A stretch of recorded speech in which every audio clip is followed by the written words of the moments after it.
une excellente lancée de course. Vraiment fier des gars ce soir. C'est comme tu penses? Est-ce que le feeling, c'est comme tu pensais que ça serait? Ouais, je pense que oui. C'était assez fou. Là. Surtout quand on a marqué le dernier but pour confirmer. J'ai tellement crié, je pense que j'allais passer out. Mais non, c'était tellement le fun. Il y avait encore la vague à partir de la 10e minute. Le bending. Je pense que Demidov vient d'arriver, de trouver ça assez impressionnant les 2 derniers matchs que ça soit l'ordre de même. Puis je pense que ça va être encore plus en série, donc vraiment content. Samuel, tu as parlé de calme. On dirait que le calme, c'est dans ton ADN. À quel point tu étais calme aujourd'hui, considérant tout ce qui vient ses épaules, les gardiens? Ouais, j'étais quand même très stressé. Oui. Mais je pense que je suis quand même bon pour le contrôler. De prendre vraiment voir les matchs, prendre des grandes respirations, même à chaque TV time-out, avant le début des périodes. Je pense faire des grandes respirations. Puis quand je parle avec notre psychologue sportif ici, ça permet de rester au présent là, quand tu te concentres sur ta respiration. Tu te concentres juste là-dessus, tu ne penses pas au futur, à qu'est-ce qui peut arriver ou qu'est-ce qui est arrivé dans le match. Donc je pense que ça permet de rester calme durant tout le match. Tu fais quelque chose de spécial aujourd'hui pour te préparer là-dessus? Non, c'est Game 62 pour moi cette année. Fait que c'était juste la même routine, de toujours faire les mêmes choses. Puis, on avait perdu les 2 derniers matchs, mais je pense qu'avant ça, je jouais vraiment du bon hockey. C'était juste de continuer. Puis, la dernière 60 minutes à tout donner. Puis, on a cherché une belle victoire. Merci. Vous étiez négligé au début de l'année. Vous avez battu tous les pronostics. Personne ne vous avait mis en série. Vous l'êtes.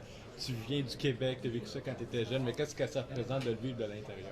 C'est assez fou. Je pense que, comme j'ai dit, je pense qu'il n'y a pas de meilleure place pour le faire qu'ici au Centre Bell. Pour moi, à part le championnat mondial, c'est la première fois que je joue des matchs sans lendemain. Puis, c'est l'objectif au début de la saison de se rendre jusqu'en fin de saison, de jouer des matchs importants. Puis, on va l'avoir fait jusqu'au match 82. Fait que, on a fait durer un peu le suspense, mais on a conclu pour le conclure de la bonne façon avec une belle victoire. Sam a réclamé au balotage.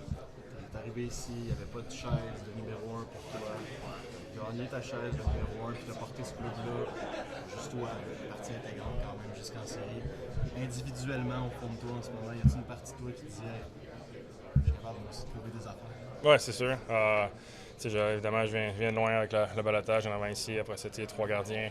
Je pense que c'est la même chose pour toute l'équipe. On est parti d'un rebuild la même première année que j'étais ici. Puis ça fait 4 ans qu'on travaille pour s'améliorer. Puis on est tellement un bon groupe sud ici. Les gars, tous travaillent ensemble. Puis on le prouve que quand on pousse tout dans la même direction, on est capable d'accomplir des belles choses. Puis c'est un gros pas vers l'avant encore qu'on a fait aujourd'hui. Tu as souvent parlé de Jake Allen, son impact sur toi.